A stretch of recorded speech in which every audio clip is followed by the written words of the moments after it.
What's up, wees? Welcome back to Anime Lane, the podcast where we take you down the yellow brick road of anime and have a look at everything it has to offer. On today's episode, we're on a big adventure in Arrietty, or Arrietty the Borrower, or the Secret World of Arrietty, depending on where you are in the world. Directed by Hiromasa Yonebayashi, written by Hayao Miyazaki and Keiko Niwa, music by Cecile Corbel, animation production by Studio Ghibli. It released in Japanese theaters July 17th, 2010. It is licensed in the UK by Studio Canal and in the US by G Kids, and is streaming worldwide on Netflix, based on the novel The Borrowers by Mary Norton. It's time for more Mokkori and City Hunter: The Secret Service, directed by Kenji Kodama, written by Kodama and Akinori Endo, music by Tatsumi Yano, animation production by Sunrise. It aired on Japanese TV January 5th, 1996. It is licensed in the US by Discotek as part of the City Hunter movies and TV specials collection. As always, I'm your host from Notorious, and joining me once again today is Shaun. Hammer bonk. And Melina. Big bonk. That sort of like reset my brain for a quick second. That's what it's supposed to do. That's what it's. Yeah, duh. It's a bonk. You said that and I was like, wait, what am I doing? Yeah, so we're returning to Studio Ghibli again. It's been a little bit. It's been a little bit. The last one we watched was Kiki? I think. No, Mononoke was the last one. Yeah. Oh, yeah, that's right. The fantasy epic. Yeah. So, yeah, this one's very fun. Different vibe Very to this one. different. Very different. cozy. Yeah, very Very sweet. cozy. I was surprised when I was writing up the intros, because, well, there's no real, like, credits at the beginning of the film, and certainly none of them are subtitled. So I was completely surprised to see that, like, Miyazaki wrote or co-wrote this, because it's like, okay, where's the big hitting me over the head with the theme aspect of the movie? Yeah, where's the heavy focus on environmentalism? I get it, Miyazaki. Because that's sort of like, you know, his thing is that the themes sort of override everything else, whereas here, this is just Story. a cozy little... This is a Ghibli movie that actually focuses itself on the characters more than anything else, instead of the characters just being a conduit for the theme. Yeah.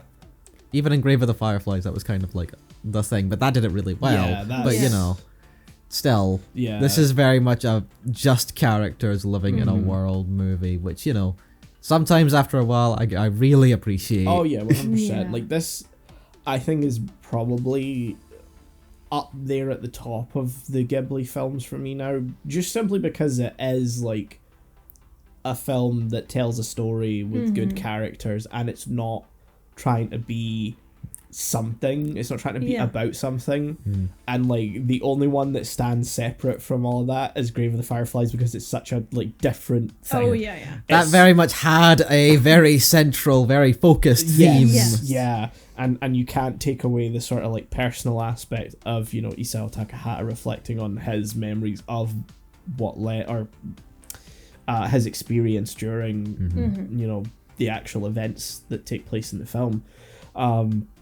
Whereas this is just little people. Little people. Small The littlest woman. Yeah. The smallest of women. Jesus Christ. You know, I when I read Little Women, I didn't think Yeah.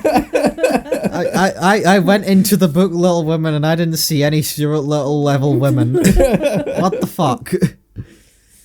I think it was like the structure of it was so I don't know how to like kind of say it. It was so innocent in a way where it kind of just grabbed you by the hand and was like, let me show you. Yeah. Which, you know, is mostly done through Arrietty, but she is already kind of out exploring. We learn the dangers of the world, which is cat. Can always appreciate Ghibli cat. We appreciate, we love, thank you very much. I think the cat's a little shit. But he's there, and that's what matters. Yes. He tries to kill her though, like multiple times. He comes around. He comes around. Yeah. I don't He trust. just- I don't trust him even when he comes around. I'm gonna be real.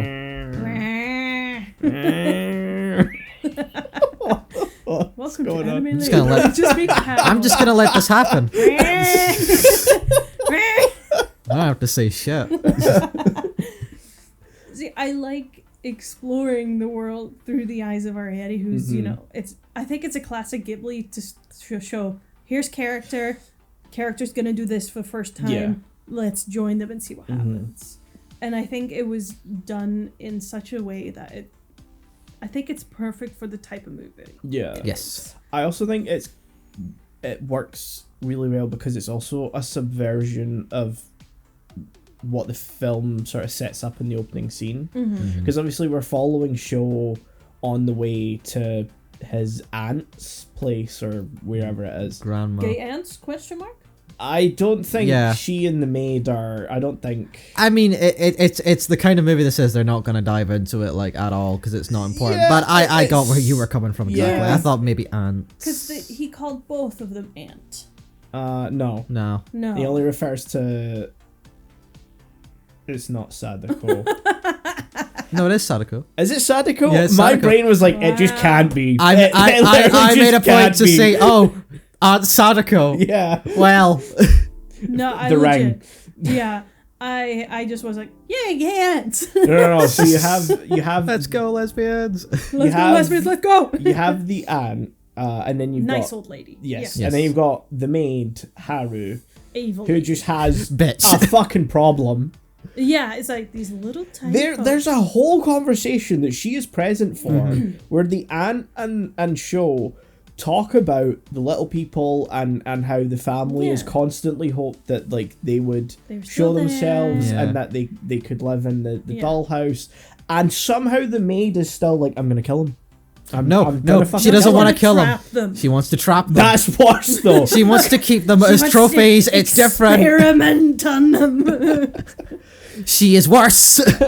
Yeah, look, I just was like, I'm assuming it's meant to be an allegory for like, they're taking our stuff, even though it's tiny things I don't need. They're still taking Yeah, they're it. taking a single cube of sugar Yeah. every couple of months. Yeah, no, exactly. We're like, it doesn't fucking matter. Yeah. Their bars was like, they're taking our things. They're taking all my stuff, and they don't even pay for it in this economy. I don't even think it's an allegory for anything. I think No. sometimes you just get people that are like, small person I can pick up, I'm going to use you as an object Yeah, or a like, trophy or I something. mean, as kids, we're all like, ooh, bug, pick up. I pick up bug. Speak for yourself. You didn't pick up bugs? Bug? No, I wasn't filthy I as mean, a child. Arrietty literally did that too. She was tossing one up and down. But you know, it's kind of cruel for the Yeah. bug. I'm gonna be honest. Because that thing, like, she's sitting and like it crawls up and it's on her hand. I'm like, oh, little friend, Aw. Ball. little buddy. And she picked it up and was like, I'm like, oh no, little buddy. Crushes into ball. Throws. I wish we would have had a pet for them. Like, Yeah. Honestly, yeah. you know, like I don't know what would be pet sized for them. Little but- buddy. Little buddy My was little perfect. buddy! It was a perfect pet, and you throw him. Don't use him as a ball. Please do not the bug.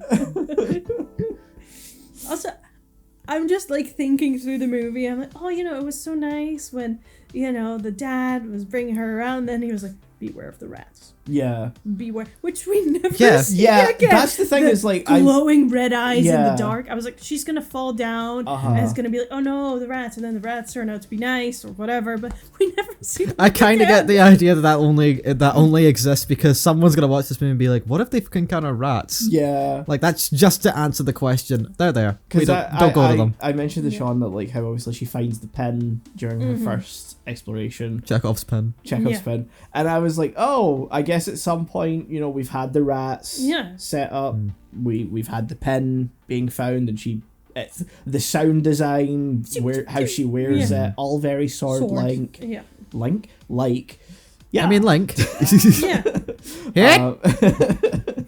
But then like it never really has any No. purpose or use throughout the It is movie. to open jar. Yeah, that's literally the only time she ever uses the pin throughout the movie, and I was like, oh, she's gonna, you know, at some point encounter Fight the rats rats. and, you know, Yeah. maybe just Battle. defend herself, but they're actually friendly or something. Yeah. Or just scare them off. Yeah, Whatever. yeah. But no, I mean, not that really affects. I think the film is focused enough as Oh, it yeah. is Yeah, yeah. that it doesn't really feel like it's missing anything in that regard. I just feel like I was missing a more, I don't want to say direct threat, because like, yes, the lady wants to trap them. Yeah, It didn't it's a largely antagonist Light. it's largely missing an antagonist. Yeah. which I sort of understand because it's very like sudden that the maid is like on this quest of I'm gonna get him. I'm gonna get him. These fucking little folks, I fucking hate them. Stealing my sugar cubes. Yeah. I saw they took the tissue. I saw that. I count them. They weren't very subtle with the tissue, to be honest. No. I like the scale and like design and sound design of like just them going through the walls and like they've put all the pins in for it to be like stairs and the like the needle, the thread spindle with like the elevator and just the sound design of like everything that's larger having like this almost slow motion sound to it, and then like when they walk out into the kitchen for the first time and it's like massive. That's really hard to pull off even in animation, to do something that convincing and to have the scale feel so large to us, especially when you've established normal sized people, normal sized location. Now you're transitioning into small people in normal sized location for them into big location. It's so hard to pull off, and yet the film never makes it feel unconvincing. It's consistently throughout the whole film, and that's impressive in its own right, because there's so many times that could have stumbled or fell apart. I mean, we've seen it in like Notoriously Cats, the musical. Which, we all think of when watching this movie. Yeah, because their scaling was all over the place. Suddenly they were as big as this, but then they were as big as that, and then this object was that big in their hands. Like, it made no sense, so you never had a sense of scale. And for this, it felt very consistent. It's Godzilla 40 feet tall or 400 feet tall. Having that as a consistent thing throughout is so helpful, I think. Like, it's not hard to nail necessarily, but just having a consideration for it. Especially when you start to have big human and tiny human start to interact, continuing to have that sense of scale. Like, they're tiny. Would I have liked to have more of a sense of fragility for the tiny folk? Yeah. Yes. Yeah. Like, if you close your hand right now on me, you're gonna crack my spine and I'm gonna fucking die. That would have been a nice little thing. When it gets to the point where like Arrietty and Shaun are like first actually talking to each other, like in his like the bedroom and stuff, and like she sort of sneaks down onto like the bed to like run to the wall. I thought there was gonna be a scene where like when he lays back, he just accidentally crushes her. And so she's like, yeah. I was kind of expecting a little more of that, but I guess that's more slapstick than anything the movie's really going for. Yeah. I also liked her hesitance, like her childlike wonder to kind of want interaction with, let's say, people her age, and knowing that she can't, because it is very isolating if you're the only person of your age, let's say underneath a house, and then you're like, you're a big boy, but like age-wise, well, about the same. Also, the fact that like it's very much implied she's been living in that house and just basically that little house for like her whole life. To the point like she's never seen any other sort of small person other than her parents. So the moment that like she's interacting with just anything else that can talk to her, she kind of does really want to talk to them. But she can't because danger. I also think it's the one fault I'll give the movie is that very early on, the dad says to Arrietty that you don't always have to be afraid of them. You can observe them and make a judgment and make a decision whether you can approach them or not. And then that just proceeds to make no impact at all throughout the movie. And I'm like, oh, okay, we have this set up for that. Then we have the dollhouse. And then we have Arrietty gradually becoming friends with Shaun. And yet they just leave at the end? Yeah, they do really just leave. It's like, okay, there's a whole other setup here for how this movie should go. Exactly. It should be, like, if it felt like the entire time, the second she stepped into that dollhouse, I was like, that's her new house.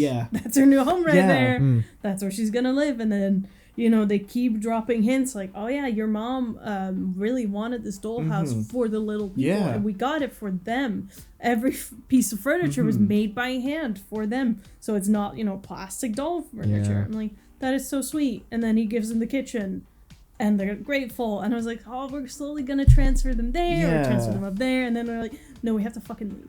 I'm like, but it's like the dad doesn't remember his own advice to his daughter that like not all of them are necessarily bad people who are going to want to put you in danger. You can observe and make a decision on whether they are safe to approach and make yourself known to them. And it's like, clearly this family, aside from the maid, for some fucking reason, wants to interact with them and give them a safe place to live.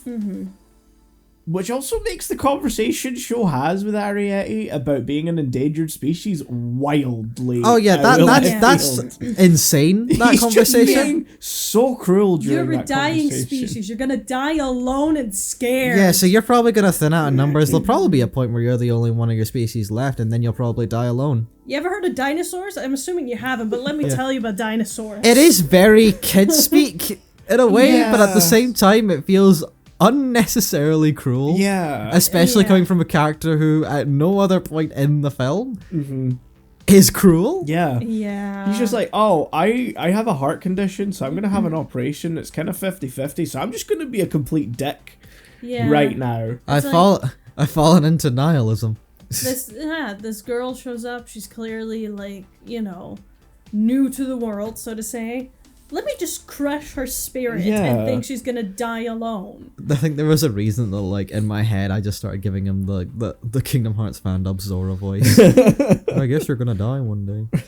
I'm gonna die too. Everyone's gonna die, but you're gonna die, like, horribly. Like, us humans, there's, like, 7 billion of us. There's, like, 3, 4. 4 that you know. 4 that you know of, including you. So what makes you think you're not going to be alone? I will sort of disagree a little bit on the whole ending of the film feeling sort of, I don't know, anticlimactic maybe. Well, I didn't necessarily say it felt anticlimactic. I just felt that the film was going in a different direction. I kind of liked that though, because I feel like I appreciated a movie that is still very much a kids movie and very much like family friendly movie that like at the end of the day goes, sometimes there's just no other way. Like, even if there is logically, you'd think another way, the family is so set in their ways. Even the dad who says that, like, oh, you don't have to be afraid of them and stuff. I feel like I got the sense that that's something he wants to believe and he wants to pass that on to her. But when push comes to shove, he's still going to take, like, the safest option in his head for his family, and that would be to leave. And I appreciated that the movie went in a way that shows that, like, sometimes that just happens and it's not fair, but it's also not the worst thing in the world either. You just have to sort of move with it and just accept that as a thing, which I feel like, especially for a film that is family friendly, is something important you can, like, put in, whereas every other one would be like, oh no, they're fine, they're in the dollhouse. Now we're all a big happy family. Yay. Maybe I'm just a bit more cynical, but I sort of feel like I'm sort of okay with that being, like, the end message of sometimes it just has to be that way. I think I'm gonna I don't really necessarily disagree, but, like, I think you can push back on it. It's fine. No. I think it's more, to me, I'm looking at it because I'm not super familiar with the books, but I am aware they exist, and I know sort of, like, that it's a series. And I'm aware of, like, the 3rd book being called The Borrowers Afloat, and the front cover is essentially the end of this movie. Where they're in the teapot? Where they're in the teapot going down the river. And so I don't know if it's a case of, like, you take this book series and you just sort of squash a whole bunch of different ideas from across it into one movie. And so what you have is, like, an amalgamation of ideas that do work as a whole. I do really like this movie, and I do think the ending is effective. But it's maybe just where that trajectory of the idea doesn't match up with where we end up at the end of the movie, and it's maybe because there is, I don't know. I actually do want to read the books now, but, like, maybe there's a point where they do sort of become, friends with Shaun and maybe live in a bit of a harmony state, and then more of like an understanding. understanding. And then they do have to leave at some point, and it's just that they've omitted a whole bunch of events to get there. I also got the feeling, and I don't know if this was me trying to cope, because I was a bit of an emotional mess by the end of this movie because it's so cozy and so nice, and I don't want them to leave. But I did sort of get the sense, even though it's a very heartfelt like goodbye scene between Shaun and Arrietty, I did in the back of my head get the sense of they're gonna see each other again at some point. Yeah. I don't know how. I don't know when. It's just gonna happen. Yeah. I believe that. I'm gonna write a fanfic about that. I'm gonna write a fix-it. I admit that it's probably cope, and I'm okay with that. I think this is a perfect movie. I'm sorry. No, this movie is great. I especially love the soundtrack. It is so cozy. It's so good. Yeah. I've been trying to think of how to put it, and I think it's just that something ultimately comes down to it feeling very familiar to us. Like it's very Celtic's not the right word, but like British Isles, Europe, kind of, and that's largely because I think Cecile Corbel's French, so like that makes sense. But I will say, just going off this point, and I can't think of anywhere else I'm gonna bring it up. The dub of this movie is very English. Oh, so there's two dubs. Oh, okay. There's an American dub with Amy Poehler as Arrietty. Can't think of anything worse. And then there's the British dub with Saoirse Ronan as Arrietty, which is like, I'm kind of interested to check that out at some point. Yeah. I know Netflix has the very English dub. Yeah. Which I later found out, film debut of Tom Holland. Oh, yeah. Yeah. Also, Olivia Colman's in it too. That makes so much sense. Yeah. I only found that out on like the Wikipedia page after the fact, and I was like, oh, that makes so much fucking sense for like the character and the time period this came out. Why didn't I see it earlier? But yeah, especially, and there were like, I watched the whole thing stuff, but like there were some scenes I would like go over again just to like in the dub, and it hit me with a very specific, very curated kind of British childhood, like seeing that on TV on like, I got the sense of like, it's a day off school where you're sick and you're just watching like kids TV, and they've got all these sort of like, for us, very British animated shows that have such a specific feel to them, and it gave me that again, and it's part of why I was an emotional wreck by the end of it. See, I was thinking sort of like, it feels somewhat like soundtrack wise still. Soundtrack wise, sorry. I went completely off. No, it's all good. The whole soundtrack topic, sorry. I'm just going to bring it back to that real quick. This comparison is going to sound strange for anyone who's really familiar with it, but like the soundtrack almost feels very Lord of the Rings-esque. Now, I don't mean that in like a literal sense, because Lord of the Rings is a much grander sound, and there's a lot more different sounds at play. But when you think of like the Shire music, the stuff relating to the Hobbits, that sort of simple countryside-esque sound is sort of what this soundtrack is channeling. Going off the soundtrack, I think you were actually pretty right to say Celtic in a sense, because there were parts of it that felt very, I specifically want to say like an Irish sort of traditional sound, where like, I'm not sure pipes is the right thing to say, but like, it has that sort of, I'm not an expert on music, as you can tell, so I suck at articulating music talk, but it just has that sort of almost pipes feel to it. Like, I could hear it in like a Zelda game or something like that, and Zelda has that similar sort of vibe occasionally, especially Wind Waker. But I know exactly what you're talking about, and I feel like Celtic is a pretty good way to describe it. Not traditional Celtic, but like a sort of adaptation of that kind of sound. Yeah. I think it also like especially stands out because, well, most of what we've watched has been the Miyazaki movies, who always works with Joe Hisaishi, which means most of it's like piano heavy music, and like that's fine. Joe Hisaishi's an amazing composer. Yeah, it's he great. does fantastic work. Most of the movies I don't even like have stunning pieces of music, like the Merry-Go-Round of Life from Howl's Moving Castle. But it does also mean that this is a really refreshing sound for something that is so Ghibli looking and feeling, and to have something so different in sound is such a nice compliment to not only what the film is doing, but just in general to like actually listen to it. Makes it stand out a lot more. And I think it also uses like vocal tracks a lot better than any other Ghibli movie. Yeah, definitely. Also, they're all in English, which kind of took me by surprise too. Except the ending, like that is half in Japanese, but like most of the vocal tracks are like predominantly in English, and it's not like there is an English version and a Japanese version. Like I checked out the soundtrack, and there's just that's it. That's what exists. Sorry, that's my own little tangent there. No, it's good. It's a very valid point. I sort of jumped to another aspect. I really liked specific. It's very Ghibli in the art style. Obviously, everyone has the Ghibli face. Yeah.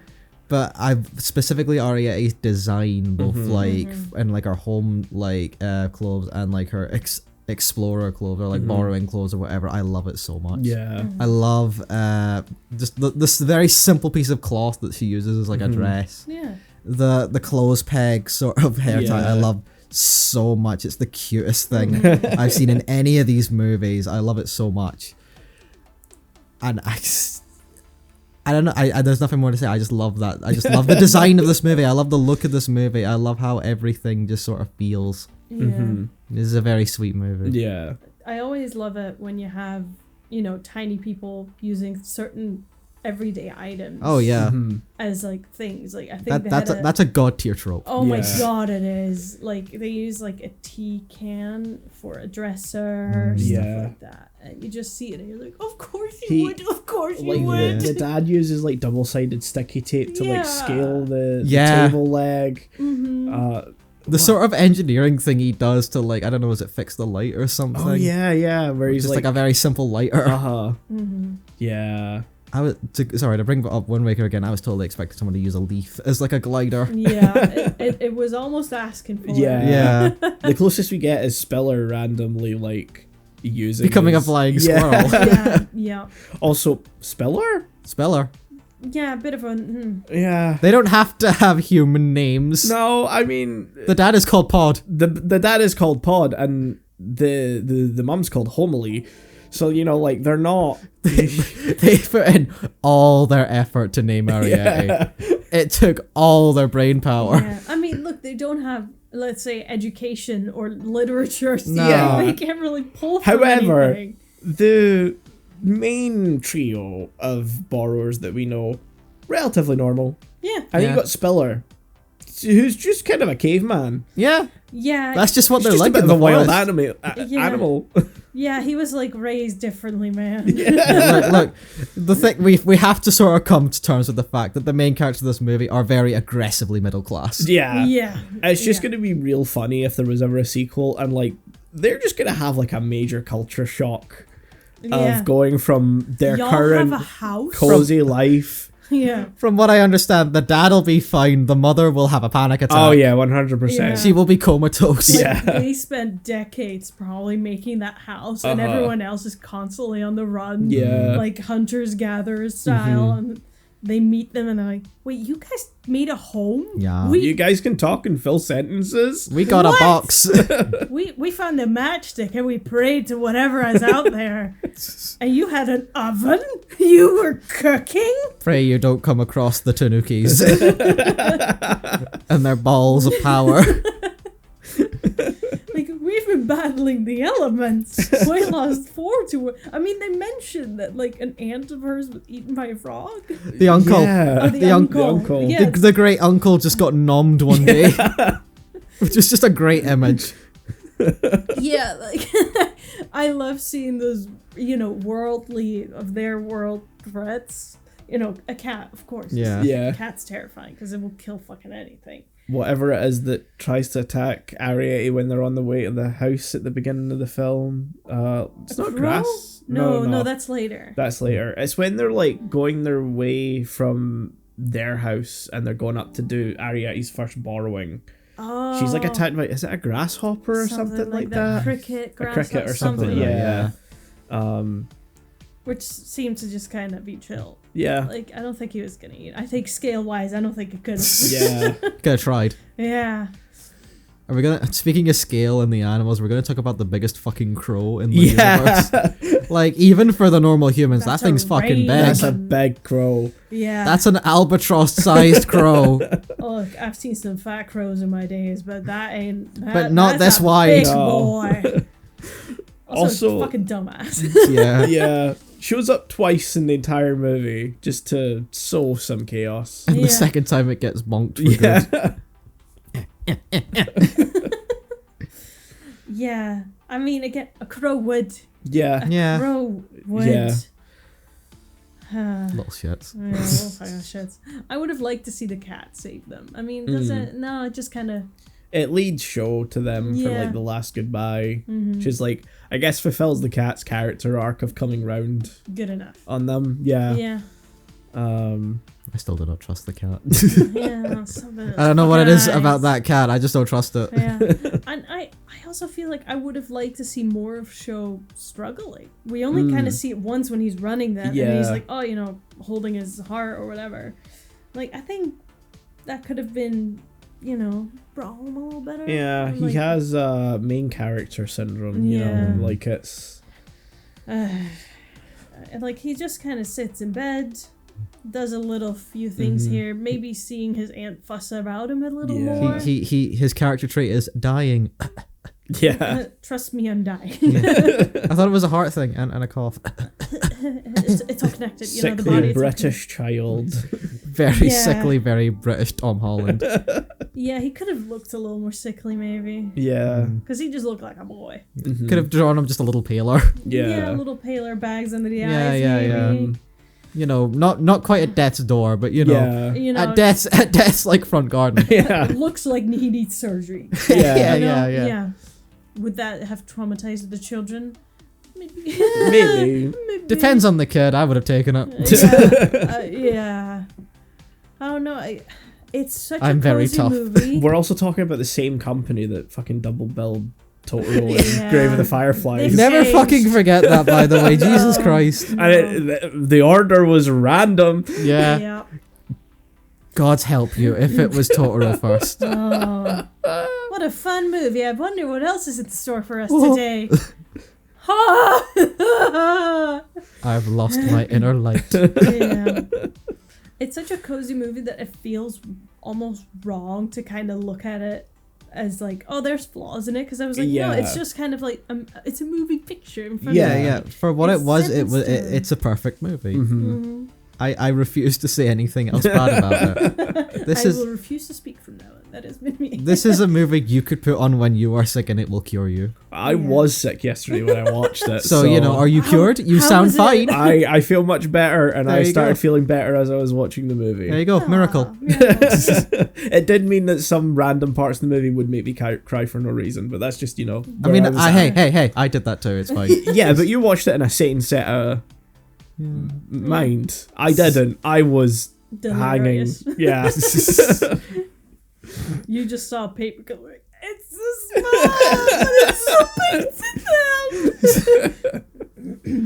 Don't go. No, don't go away. You're not meant to go away. I do love the scene of Shaun just placing the kitchen now, like, there. Yeah. That whole scene was wild because he does not ask. He does not say hi. He comes in like a kaiju. Yeah. Yeah, just lifts, blocks off entrances. I'm like, dude, no, you just gotta let her go. You gotta let her go. This is a very specific reference, but you know that's part that at the start of the Transformers, for like the first Transformers movie, where like one of the Decepticons just starts yanking shit out of the military base. It's like that. It is exactly like that. Like, you can't just do that, man. No, that's ours. Like, like they had a whole working like stove and shit, and like I know it's not connected to stuff, but the dollhouse stuff, I don't think it can actually. It doesn't fit. Yeah, the vibes aren't the same. Like she put so much feng shui in that place, and now you're all messed up. I mean, the roof doesn't cover it either. The wallpaper does not match. No, like I know rain wouldn't matter because they're below the house, but come on, you don't want to look up and be like, oh shit. They spent so much time covering the windows. Yeah. With pretty little scenery, which is adorable. The shit out of me for so much of the movie. Oh, the moment where like I think it's Arrietty's doing another bread breaking thing that she was doing, and like her mum's knitting. That was when I first realized that's a view of the sea. They're not at the sea. Yeah, but it looks so real. Yeah, in that like scene that I'm like, what the fuck's happening? Especially here? when they switch it to night, and you're like, oh wow. Wow. The night one looks a lot more like a picture though. Yeah. Whereas like the sea one, I was like, I saw that in the Professor Layton movie. You fooled me. You got me good. I had a shining moment of that makes no sense. Why is it here? Wait a second. That's not fucking real. That window doesn't go there. Also, I've just realized now that you've like fully like mentioned that like they are under the house, like because the house is sort of like on like a foundation. Do they have protection against water damage from the ground? Because if it rains, it's still gonna like go into the ground. It should. If there is the They're kind of on a hill. They're in. I know they're also in like a box. So like they're on like bricks and stuff like that. Yeah. Okay. From what I remember, when like the house has been like removed, when the maid is like saying to the aunt, "Oh look, it's." There is also a bunch of junk in there. Yeah. But I also think like given the way the foundation of the house is built, I think they'd be okay because you're talking about like a couple inches of brick. Building like at least 2 layers of brick. Yeah. Okay. Building foundation, and then so that would also stop any like. Because you would assume some of that goes into the ground too. Yeah. So it that would have to be flood. Yeah. Yeah. I mean, this is also Japan, so like it's probably built around stuff like that. Yeah. Cool. I didn't know if that was just me overthinking it, and I shouldn't have cared. So this is a perfect movie. I am giving it a 10, and I don't care. I'm also giving it a 10. I had a lot of fun. If you don't give it a 10, we're disowning I'm not you. giving it a 10. I'm disowning you. Melina doesn't believe in 10s. First of all, 7. Why do you hate the number 10? I give it a 7 just because I thought the stakes were a little too low, and I would have liked a theme. I think it would have helped the stakes feel a little more. Yeah. Real. I wanted bigger things to happen. Like I was fully invested for the full thing, and then I looked at my cursor and was like, "Oh, it's almost done." And this is the big one. Yeah. This is the big thing. Okay. I will say that the ending does sort of sneak up on you. Yeah. Yeah. I think what I can say about it is that this is maybe the one Ghibli movie that I've seen that is actually like unabashedly a kid's movie. Yeah. And I don't think that's a bad thing. I think that's absolutely fine. Non-discriminatory. Yeah. Non-derogatory. But I do agree with you though that I think maybe a theme or at least some kind of elevation of the stakes would maybe make it feel a bit, but like I still would give it a 10. Yeah, no, absolutely fair. Yeah. I say now some movies just need to be cozy. Yeah. Beautiful. Now for a less cozy film. Oh yeah, say Hunter, I almost forgot. Get bonked. He needed to be bonked. Yeah. Everything that happens to him in this movie deserved. Yeah, look, I forgot. Same. I think I just kind of put him in the same camp as Lupin, where he's like, he's flirting, but he doesn't really mean it, Like, he'll take the opportunity if it presents it, but he wouldn't cross a boundary. I mean, the thing is this man does. This man lifts skirts. Yeah. Yeah, but equally at the same time, he does have his own, like, line too. Yeah. It's just not as consistent, It's not I feel. as consistent, yeah, but he never actually, like, goes... I mean, he goes too far, but not in like a malicious way, if that makes sense. I feel like it's kind of malicious in some places, but like he doesn't realize it's malicious, but it actually is kind of malicious, and I don't know if that's just a product of its time, which feels like a flimsy excuse. This in the Shinjuku Private Eyes episodes, but it's part of like his repertoire of skills of like my skill is perversion. No. I have a particular set of skills. It is called sexual harassment. Go ahead, sorry. I've already explained this, but it's like his way of disarming people to make them believe he's not as skilled or a threat or you know, someone to actually pay much attention to. They can disregard him, and then that's when, you know, he flips it on. And and there is a part of this where like he basically does state that like that's sort of in a different way, but in the way that he's sort of like, if you distract mostly male like aggressors with like that sort of thing, you can like catch them off guard and just immediately like bonk them. But you know, it's done in a bit too much of a creepy way. Yeah, like this is obviously, we're now in the original era of City Hunter. We're no longer in the, you know, one of two movies they made in modern times. So it is more of its era. Yeah. So like it's not as, I think, well balanced as Shinjuku Private Eyes. There's a lot more played for laughs things that maybe shouldn't be played for laughs. Yeah. Don't steal bras. Yeah. Just don't do that. Yeah. Don't pull at a woman's boob tape. Yeah. Yeah. Maybe don't. Don't pull at her towel. Yeah. Well, he Just doesn't don't. pull at her towel. That but falls still. off naturally. That wasn't him, it was the laws of the universe doing that. I do love that in the opening, he's just like in a video store full on watching porn. And the lady's like, no. You see, at least, but that's it, at least it's up front that he's a pervert. Yeah. There's no sneakiness going on. I also like how he's an adult making an adult choice to do this, and then Kaori's just like, fuck you, no. Not like this. Kaori not in public. Kaori This is can not in sense the public. perversion, and it sets off the hammer. Yeah. She's so real. I love Kaori so much. She is. Just in general. Yeah.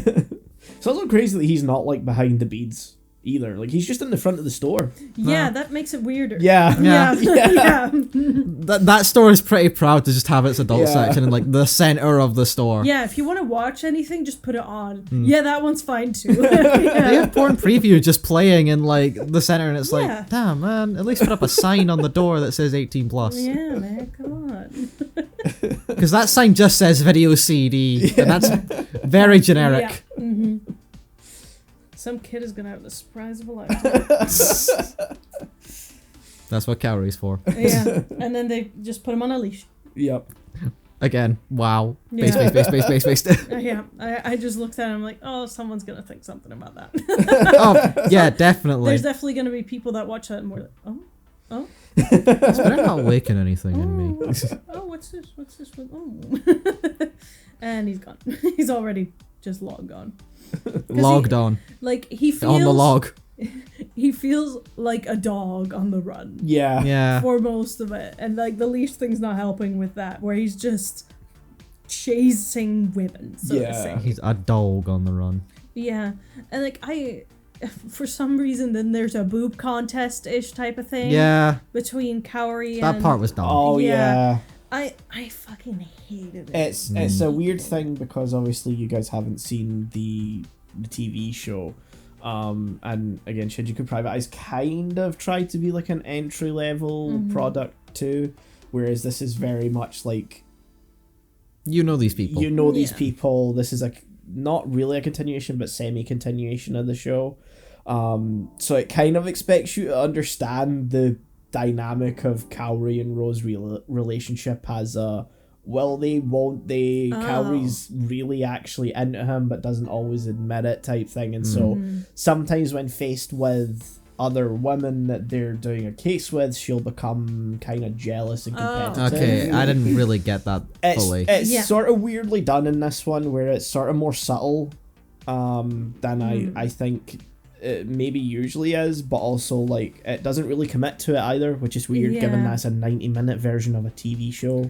Yeah, I feel like you either have to go all the way or not at all. This middle ground just makes it seem that she's incredibly insecure. It's a weird thing to do it so like consistently and upfront in a 25-minute, maybe 48 because they're most of the second season is two-parters.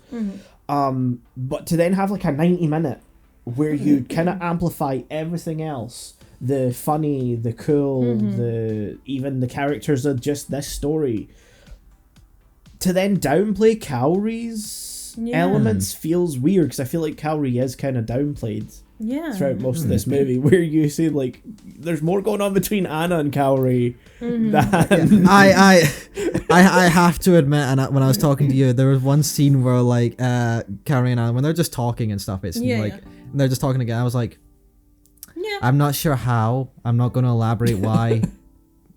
But if half the problems of this movie would be solved if they just kissed. Yeah. I think we can solve this movie. Just I also am just convinced Anna is not into men. Same. Yeah. Look, she is. I said it in my Letterboxd review. It's just the sentence of saying, so we're seeing that Anna is really into monogamy, right? Yeah. Yeah. Like she just straight up says she'd sleep with her. Yeah. Like, we're seeing this. Yeah. Go lesbians, go. Go lesbians, go. Let's go lesbians. Go. No, I can't turn that into a Power Rangers riff. It's not got that enough syllables. Sorry. No. Oh, so close. Go lesbians. Let's go lesbians.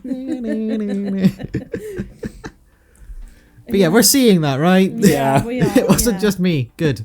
But yeah, at some point I did look, I was like, oh, she's estranged from her father. I was like, because. Elaborate? It does take a while to get to the point on that. Yeah. Yeah, and I feel like this is a plot we've seen so many times. It's like, famous diplomat's daughter, her. I'm like, oh, again?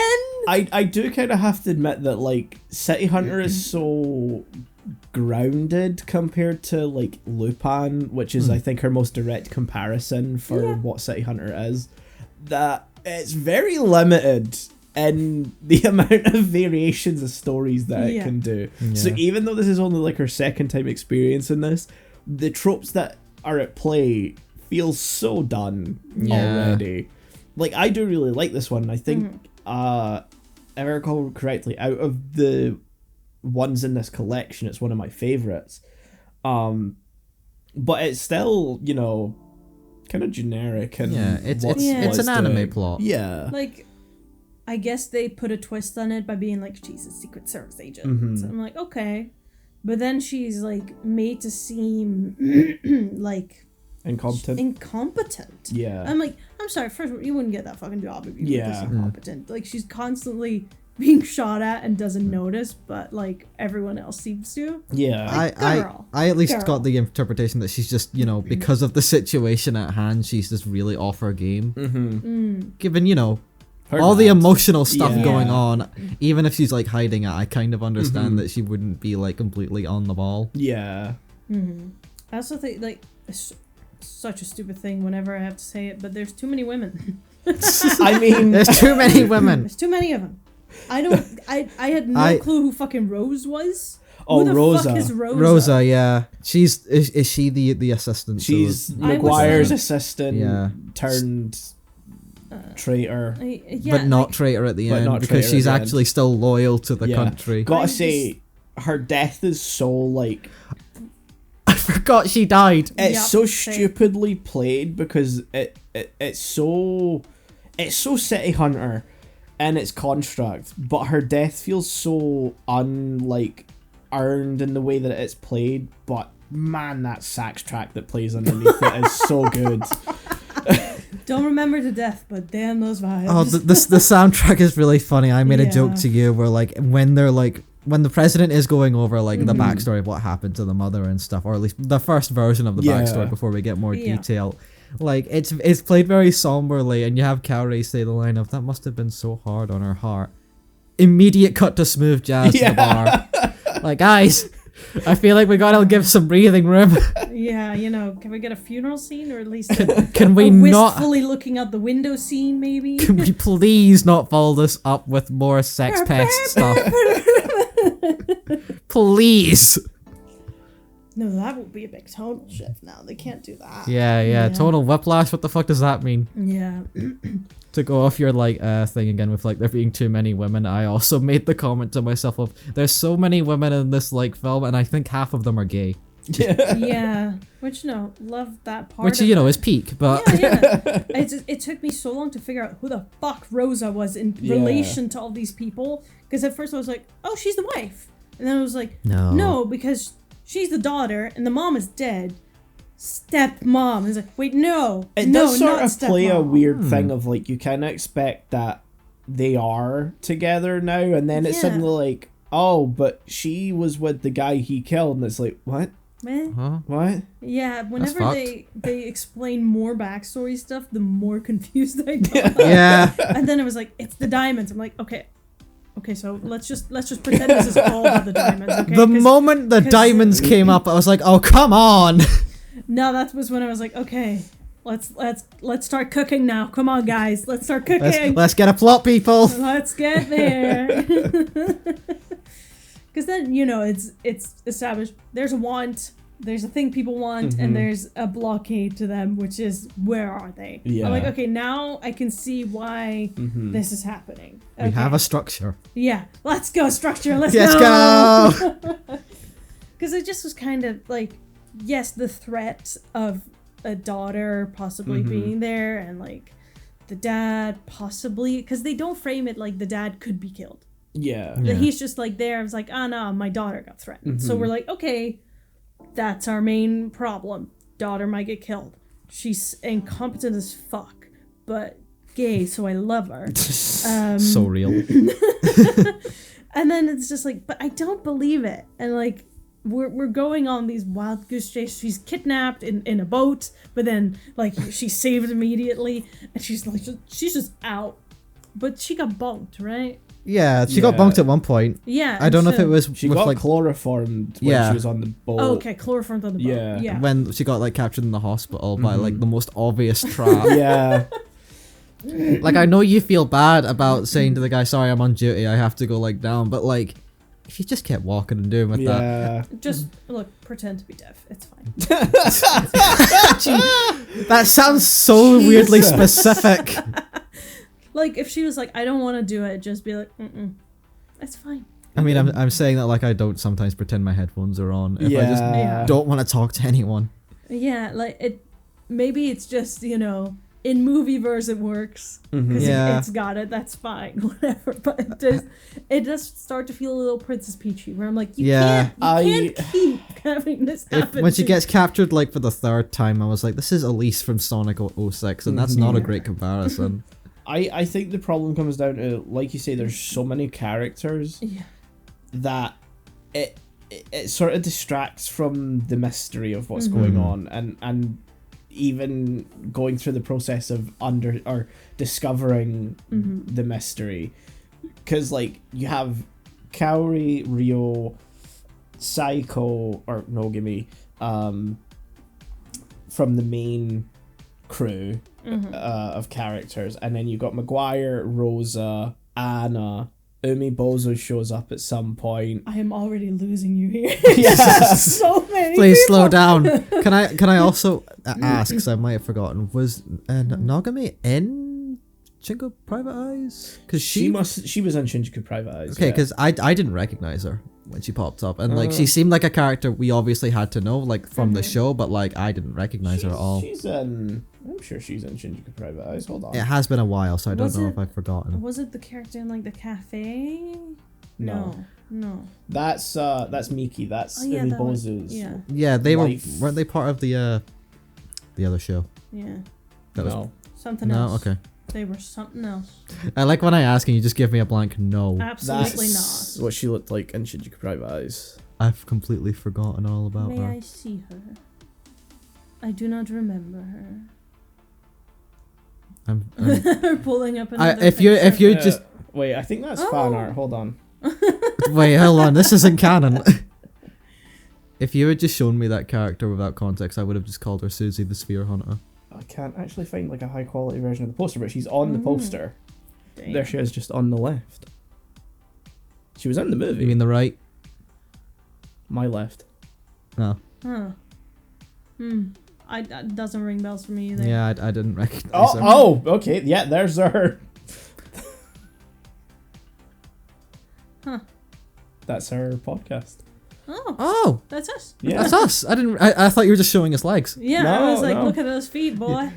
Sorry, this is an audio medium. Michael's pulling up Google Images, and like one of the pictures is just a zoom in on the legs of like the characters, or at least from what we're seeing, and like one of like the suggested pages is just our episode on The Last City Hunter. No, that's me scrolled down from the Oh, image. I thought that was just a picture of legs. No. Legs. Yeah. Hell yeah.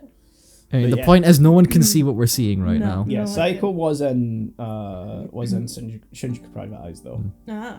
It's been they do expect you to know everyone in this, which is maybe why I should have suggested we watch like the first few episodes of the show.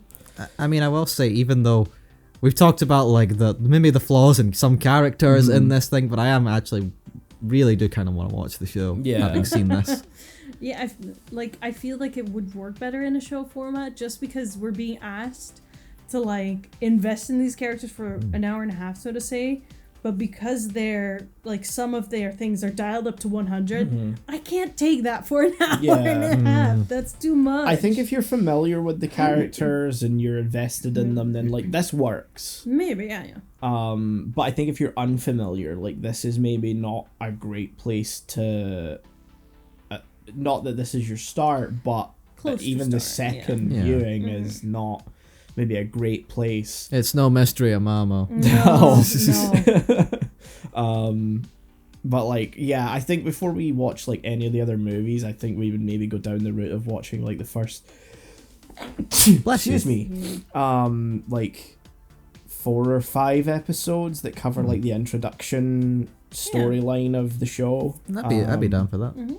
Which covers like, you know, the circumstance around Rio and Kaori working together, and the death of her brother, and all that sort of stuff. I can't remember if I think Psycho must show up because like is she called Psycho in the show, just so I can ask? Because Psycho. Okay. Yeah, Saeko. Okay. Yeah, and then Nogami, like Nogami is her last name, but okay, it's just she's not called that in this, so she is by Rio. Oh, okay. Obviously, like Anna refers to her as Nogami because that's her boss. Yeah. Okay. But like Kaori and Rio will always refer to her as Psycho. I just missed that. Yeah. Yeah, because there's so many women. Yeah, there's too many so women. Characters.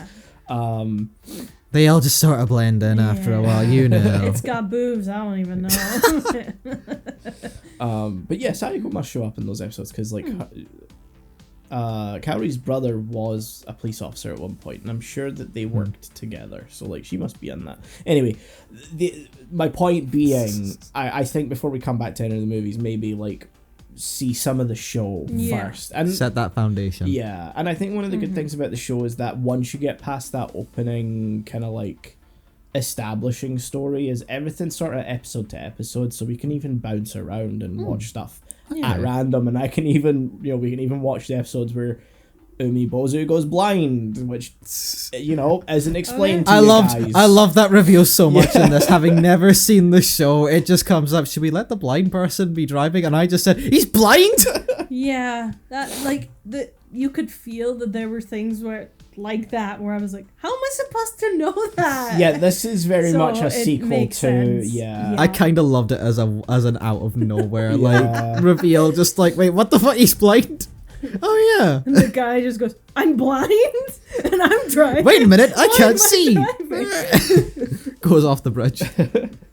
Yeah, it's mentioned at some point during the show that like he has a condition where his eyesight's like continually failing, and then eventually like he and Rio get into it and have a duel, and during that duel like his eyesight completely fails, and so he's blind after that. Functionally it serves no purpose though, because they don't really address it, and he just does his usual fare. Shaggy, who's driving the van? Scoop. But yeah, so there's a lot of stuff that kind of doesn't make sense if you haven't seen the show, which is sort of like, you know, didn't really remember until I was watching it again. So I was like, oh yeah, cool. Probably I still had a good time watching this, like overall, yeah, notwithstanding the perversion. Yeah. Maybe, it's okay. It balances out because he gets punished over and over again. And I think it was that's... I will say we talk a lot about the perverted character traits, but like he is punished for almost every instant of that, and I feel like it balances it out a bit more, so it's not like disgusting to watch. Yeah, at least too much. I think that's why like it's kind of, or at least personally, I'm kind of so forgiving towards that aspect of it, is that because it's never portrayed as heroic or good thing. It's portrayed as funny because he gets punished. Yeah. He directly suffers a consequence for all of these actions. There's a reason the hammer exists. Yeah, exactly. And whether we love the hammer. Kaori hitting him with a 1,000-ton hammer, or him getting punched in the face by whoever he touched, or Kaori rides in on a log that's just on a string. Like he's an ATSD on Endor. That was so funny. Yeah. And I love that they just kept bringing it back. That hotel's got to be billing them so much money. It's cool. They can cover it. It's fine. They've got great insurance. So I think that's why it feels sort of almost disingenuous to criticize the perverted aspects of it, because it's sort of portrayed in a way where it is not a good thing. He's punished for it, and I think that is the point of that. You know what I mean? Like, I think it sort of straddles the line. Yeah. I think it's pretty much because we're watching a product of the 80s through late 90s at this point. I think it's very valid to talk about it and criticize it, while at the same time acknowledging it is in the text punished. Yeah. At least comedically. But. Yeah. Scores? Yeah. I'm still giving it an 8. I did really enjoy my time watching it, even if it is generic, maybe problematic, and just sort of dumb. Yeah. I think the sort of generic thing is like, it's kind of, again, Lupin-esque, where it's more about your investment in these characters and their dynamics and roles, and sort of how they play into the story, and so those characters can make an otherwise generic story or situation fun, which I think is what this movie manages to do. I definitely got that. Like we were just talking about in the previous episode with Lupin Island of Assassins, where it's sort of generic, but like and convoluted, but it's fun. At the same time, because it's Lupin. I think that's why I was like more open to even just watching the show after watching this, because I was like, oh, I could see these characters do fucking anything, and it would probably be entertaining. Yeah. More hammers, please. I think right now I would say I'm at a 5, but I think if I had the context of the show and would rewatch it, it would definitely go up. Yeah. Just because I was kind of confused by characters that we're supposed to know. And there were just so many characters that if you're unfamiliar with the core of it, it becomes so much. Because it does really just pull people in at random points. Sayako just shows up, no intro or anything. She just appears, and obviously it's clear that Kaori and Ryo know her, but like you don't really understand the dynamic. Umibozu just appears for a single scene. I literally only recognized him because, hey, he's bartender man. Yeah. Bartender. Yeah. And then doesn't show up again until the end of the movie, other than for some reason eavesdropping on Ryo's conversation with the video clerk guy. Yep. What an asshole. That's a private moment. Yeah. He's asking for porn. Yeah. So yeah, like if you're not familiar with it, I can see how it's a lot. It's a lot, and the people just showing up makes no sense. Yeah, it's like having a celebrity walk onto a sitcom set. Everyone's clapping him like, who the fuck is this? It's like if you didn't know who Bruce Willis was and he just showed up in Friends, you'd be like, everyone's clapping. Yeah. Like, do we know him? Is he like a big character? Or like Brad Pitt. Yeah. Because he shows up like in what is clearly 2003 or 2 or whatever. And like, I know who he is obviously, but I've not seen much of his movies. So every time it happens, I'm like, oh yeah, you're here. The Brad Pitt of 2003 is very different from Brad Pitt of time. We're not gonna get it. That's a whole other episode waiting to happen. Anyway, that's been this episode of Anime Lane. Another one in the bag. So yeah. Like and subscribe. Yeah, hit that damn bell. Jesus. When was the last time we did that? I don't remember. I don't know, maybe the subscribe button will glow up. Yeah. Subscribe. Subscribe. You can do it. Subscribe. Jesus. Subscribe. Anyway, we will see you guys next week. Bye. Bye.